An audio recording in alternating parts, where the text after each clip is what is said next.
dapat mo itong mapanood.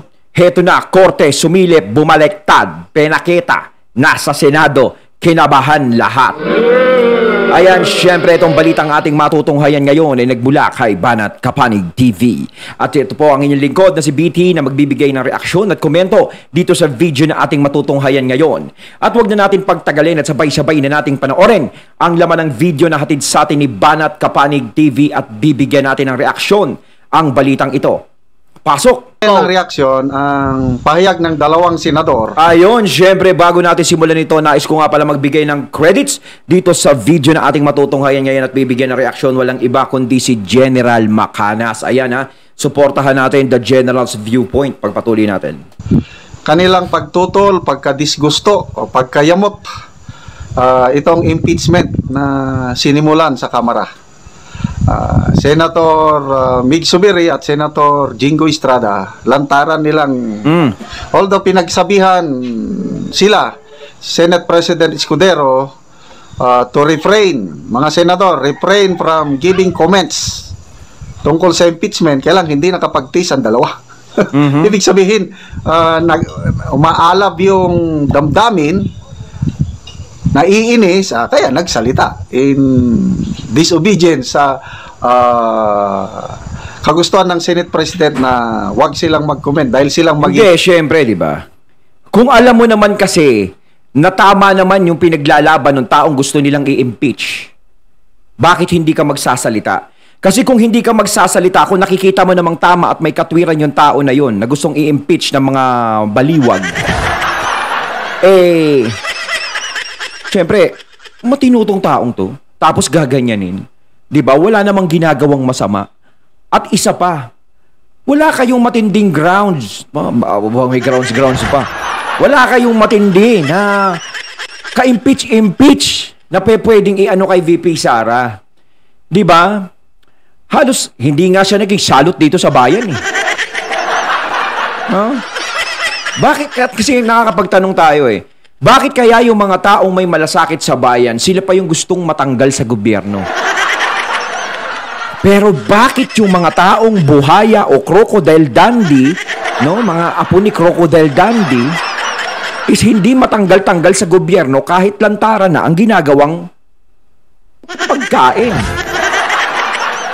Di ba? Kawawa yung mga mabubuting politiko. Kaya nga minsan naiisip natin sa sarili natin, no? Tumakbo kaya tayong politiko tapos walang yain na lang natin lahat ng pondo. Mas masarap pa yung maging masama ka eh. Maging sakim ka. Mas tumatagal ka sa pwesto. Pero kapag ikaw mabuti yung hangarin mo sa taong bayan, hindi ka tatagal. Kawawa ka. Pagiging judges. Ngayon, sinasabi nila, ayaw namin. Anong ibig sabihin nun? Ayaw nilang tumahimik. Si Jinggoy tsaka si Migs. Kahit pinapatahimik na ni Quezon, ayaw nilang tumahimik. Dahil nga alam naman nila ang tunay na dahilan, ang tunay na rason kung bakit talaga gusto mawala si VP Sara. At saka alam nila sa sarili nila na si VP Sara ay walang ginagawa na labag. Yung mga tao lang naman nagalit sa kanya nakakaisip na gumagawa siya ng labag. Kaya gusto siya ilubog. Talo ang impeachment pagdating sa as far as itong dalawang senador is concerned. Pakinggan na natin sila. Balita ito ng Net25. Ng pagtutol sa pagsusulong ng impeachment case laban kay Vice President Sara Duterte. Ayon kay Senador Miguel Zubiri, hindi niya nais na makakita ng impeachment proceedings sa Senado dahil magkakaroon lang ng pagkakahati-hati sa pananaw at mauuwi lamang ito sa gulo. Ay, tama! Tama yung sinasabi ni Mig Zubiri. Mauuwi lang talaga sa gulo yan. Yung impeachment na gagawin kay VP Sara. So kapag nauwi sa gulo yan, ano ba ang mangyayari? Maaari na namang ideklara dyan ang martial law. Diba? Kung sakasakali, syempre kailangan awatin mo eh. Diba? Marami na namang taong masasaktan yan. Marami na namang tao talaga na madadamay niyan. Syempre, hindi rin naman natin masisisi yung mga tao na ipinaglalaban si VP Sara. Syempre, sinusuportahan nila, pinapakita nila yung suporta nila kay VP Sara. ng buong puso. 'Di ba? Kasi nga syempre, bakit nyo ipapatanggal ang isang taong wala namang ginagawang masama sa taong bayan? Hindi ba kayo satisfied na ang taong bayan mismo ang naggagaransya na wala siyang ginagawang masama? 'Di ba? Kasi kayo lang sa sarili nyo ang nasusunod eh. No?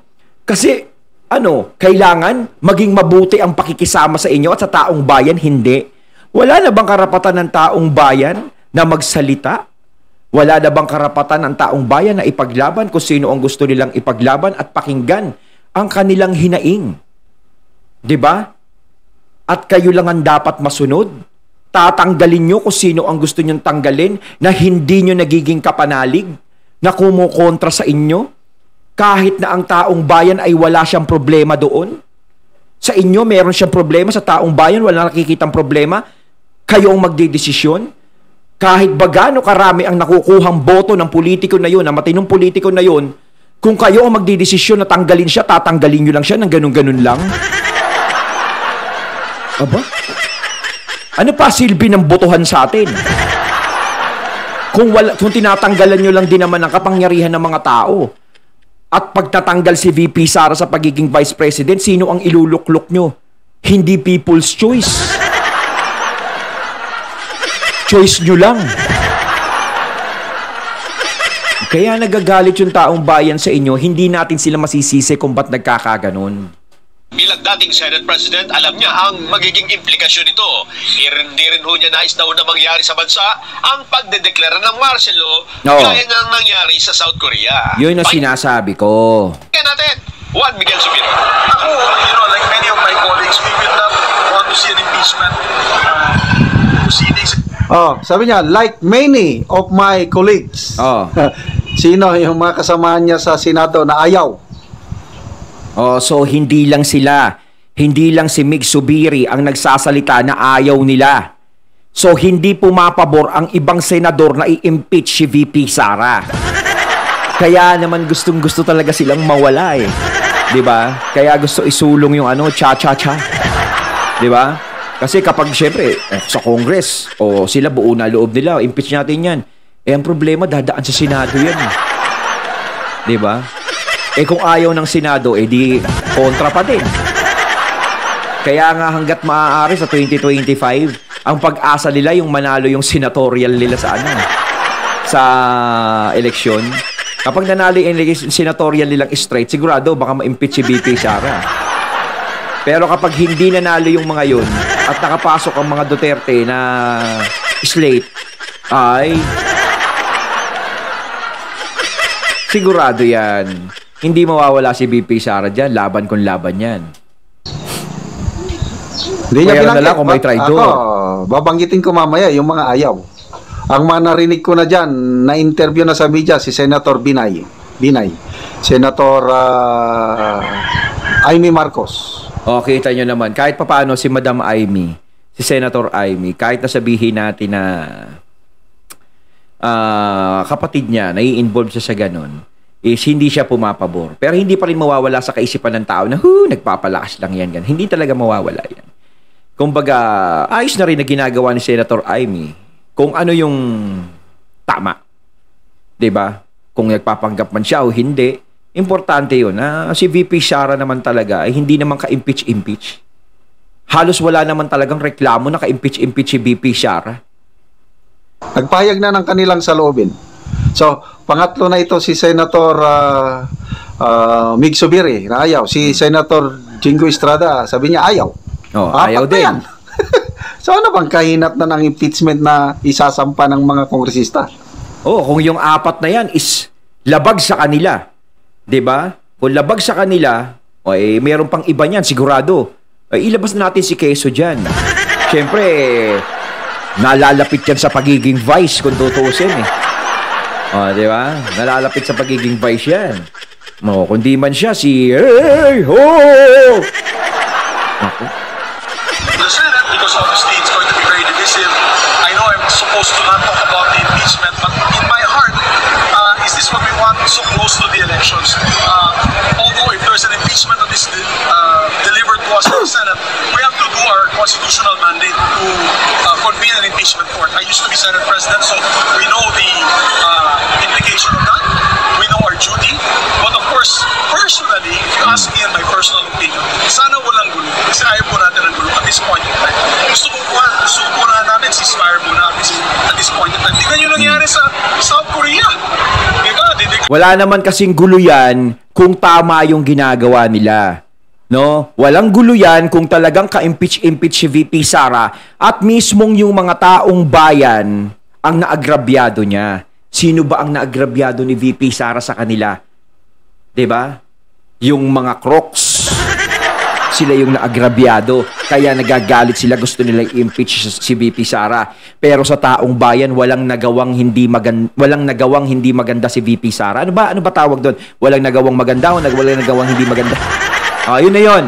Diba? Puro kabutihan, kapakanan ng taong bayan. Ang taong bayan hindi nga nagsasalita laban kay VP Sara. Ang taong bayan hindi nagsasalita ng impeach VP Sara. Siguro kung may nagsasalita, siguro yung kapanalig lang ng mga Crocs. Pero mangilan-gilan lang naman yun. Diba? Martial law in South Korea, now nagkakagulo sila doon. I couldn't believe it. No? I couldn't believe that they had this type of political noise in South Korea last night. So, ayaw naman po natin na mangyari yun, na magkaroon ng So yung martial law, the other night pa ito, ang presidente na medyo unpopular, maraming issues against sa kanya, President Yoon, gusto niyang makontrol yung mga kalaban niya sa politika, nag-declare ng martial law. Ay, kaya lang, wala, hindi nagsilbi. Ang South Koreans lumabas, nag-people power against martial law. Sa tindi ng protesta, reklamo ng mga tao, nandun na, pumunta na sa lansangan, libo-libong mga South Koreans sa iba't ibang panig ng South Korea, nag-protest, nag-rally. Anong ginawa? Kaya hindi pa talaga yan yung buo eh. 'Di ba? Malalaman pa natin yan kung sakasakaling si VP Sara ay malagay na sa alanganin. Yung mga sumusuporta, sigurado may mga lalabas at lalabas dyan. 'Di ba? Sinisimula na nga ng ibang mga religious group na sumusuporta, 'di ba, na wag i-impeach si VP Sara at sundin kung ano ang utos ng Pangulo, pero iniisip din siyempre ng mangilan-ngilan, ng iba, hindi lang mangilan-ngilan, sorry, napadighay ako, na bakit may nagmi-meeting dun sa palasyo. Nangyari sa presidente, napilitan siyang i-lift up o i-cancel. Pawalang ano na yung martial law dahil wala, makakalaban niya ng taong bayan. So, yun ang sinasabi ni Senate President Zubiri na ayaw niyang magkagulo. Baka magka-martial law din tayo kasi pag matuloy itong impeachment, may impeach si VP Sara, iwan ko lang kung anong gagawin ng mga millions sa Pilipinos nagmamahal kay VP Sara. Oo. For a lot of forced rallies and dissent from any side or from all sides. Pahayag ni Senador Mig Zubiri, ipinahayag din ni Senador Jinggoy Estrada na tutol siya sa impeachment case laban sa Vice Presidente dahil lalo daw lang pong lalala ang sitwasyon. Tama. I had the previous statement before na I am against any impeachment cases. That's it will divide our country furthermore. Yes. Diba? What happened to when my father was impeached? When my father was impeached, gumanda ba buhay ng Pilipino? Naman, natanggal yung matandang Marcos. Gumanda ba? Lalo na, worsen. Kaya mo pahayag ni Senador Jinggoy. Kasi gusto nila matanggal si VP Sara, syempre, hindi makabili ng mga bagong bag. Ay naku, hanggat nandiyan dyan si Sara Duterte, hindi tayo makakabili ng bag. New car, new alahas, around the world. Hindi si Sara Duterte. Kailangan tanggalin natin yan. Para makabili tayo ng mga Louis Vuitton, Hermes, everything, Saucy Life, brand new car, Porsche, sports car, Fast and the Furious. Para makasali tayo sa mga ganon. Kasi yung katandyan ng mga Duterte, wala. Sigurado, hindi tayo makakaporma. Ayan, di ba? Kaya gusto mo tanggal si VP Sara. Sana ba kung matatanggal si VP Sara, ang Pilipinas sa asenso, mawawala na ng utang eh. Oh. Ano ba magiging silbi pag nawala si VP Sara? Yayaman na babansa natin. Makakaahon na ba tayo sa utang? Uunlad na ba tayo? Bukas ba mura na kilo ng kamatis? Mura na ba kilo ng gulay? Mura na ba kilo ng karne? Mababalik nyo ba sa 20 pesos ang kilo ng karne? 10 piso isang kilo ng manok? O makakabili na ba tayo ng bigas na tagli 5 piso isang kilo? O pag nawala si VP Sara, magiging ganun ba tayo? Baka naman hindi. Ito, may experience na si Senator Jinggoy sa mga impeachment na yan. Alam mo si Pamilya Senator mismo, Jinggoy biktima ng impeachment. Kaya may trauma ba? Kahit si Senator Binay, sabi rin niya, yung tatay niya na Vice President, halos ganyan din ang nangyari. Grabing paninira. Although hindi lang humantong ng impeachment kay VP Jejomar Binay. Kaya lang, pagdating sa election, natalo siya dahil hindi na siya nakabangon sa paninira. Before yung paninira, napaka-taas ang trust and satisfaction rating ni Binay. VP Jejomar Binay. Akala siguro alam natin kung ano yung nagagawa ni Binay sa Makati. Ang linis-linis ng Makati talaga noon. Kaya talaga nagustuhan ng mga tao si Binay. Na syempre, Vice President ka, may apply mo dito sa Pilipinas yon. Kaso nga lang yon, sinabi ni General Macanas, maraming issue na lumabas kay Binay. Itong makalaban ni VP Sara na magagawa nila yung nangyari kay VP Binay. Kasi parang ganito yan. Maganda yung trust rate ni Binay. Tapos nasira nung siniraan nila si Binay. Kala nila magagawa nila kay VP Sara yan. Nasirain nila si VP Sara, tanggalin, sirain, palubugin, palabasin na ganito, corrupt, ganyan.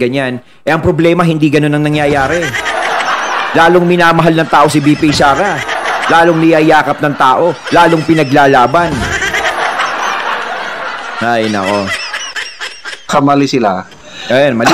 Habang sinisiraan nila si VP Sara, totoo, bumababa yung ratings niya. But hindi naman super baba na. Konti lang. Walang-wala na siya. Mataas pa rin yung ratings niya. Tingnan nyo sa latest nga presidential survey. WR numero. Number 1 siya. Tayo lang silang dalawa ni Senator Tulfo. Malakas pa rin sa mga comment section ng mga post tungkol dito sa paninira sa kanya. Ganyan, baka mamaya gayahin ni Tambi yan. Kaya siguro pag sa may Tambi, mas maganda siguro yung sinisiraan ng pangalan para tumataas. No? Sirain ko kaya pangalan ko. Sabing Tambi, no? Sirain niya pangalan niya. No? Mababasa mo, mararamdaman mo yung pagmamahal ng taong bayan kay VP Sara.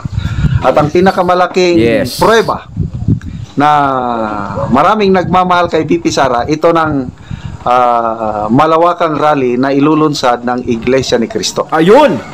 Di ba? Itong mga nakaraan, sunod-sunod ang bibisita ni VP Sara at ni dating Pangulong Duterte sa Iglesia ni Cristo, yung leadership. Tinatanggap naman sila. Sa nakita ko, naka-establish na ng magandang relationship ang mga Duterte sa Iglesia. Although malayo pang eleksyon, hindi pa yung tungkol sa endorsement, malayo pa yan. But then, believe ako sa Iglesia ni Cristo dahil ang gusto nila kapayapaan. Nagsalita na ang Pangulo, sabi nila. Bakit hindi natin suportahan? Na totoo naman, yung sabi ng Pangulo na ma-divide. Walang magandang maidudulot siya kundi gulo lang. Walang magandang itudulot yung impeachment. Simula nang itong Congress na to talagang namayagpag no? Nagkagulo-gulo na yung politika dito sa Pilipinas. Ang maligaya lang dyan sa impeachment kung matuloy, lalo na kung manalo ang impeachment sa Senado, yung mga makakaliwa. Dahil sila yung nag-file Plus, totoo yan. Yung mga nagpa-file, yung mga makakaliwa, halos sila yung maghahari. Mas nakakatakot yun, mga katunay. Diba? Kitang-kita nyo naman ang porsigido talaga na nagpa-file ng impeachment kay VP Sara, yung mga makakaliwang grupo. Diba? Sinasamantala nila yung pagkakataon. Bang mga kongresista na may ambisyon sa politika. Silang matutuwa. Tama. Kaya lang, At kaunti yung mga lang. mahilig sa bag na Hermes, sa mga sports car, sa mga mamahaling bahay, ayan, sila matutuwa. Sila. Maraming Pilipino na maapektuhan. Yes. Yung image natin sa buong mundo, apektado na nga ngayon eh. Usap-usapan na tayo sa buong mundo yung itong Yes. nangyayaring kaguluhan. So, investments, lalong lalayo. Kaya, salamat. Iglesia ni Cristo, inaabangan namin. Ayun, Kailan salamat kaya? po, Iglesia ni Natin alam, Cristo. wala pang announcement eh. But, I believe once na ikasa na ito, talagang malawakan. Baka sabay-sabay. Lahat ng lugar na may Iglesia ni Cristo na simbahan, sabay-sabay, tapos napaka-organized. Marami yan. Ang sarap panoorin. At sana, pakinggan ng mga kongresista itong panawagan, itong rally ng mga iglesia para hindi na ipaabot sa Senado. Yes.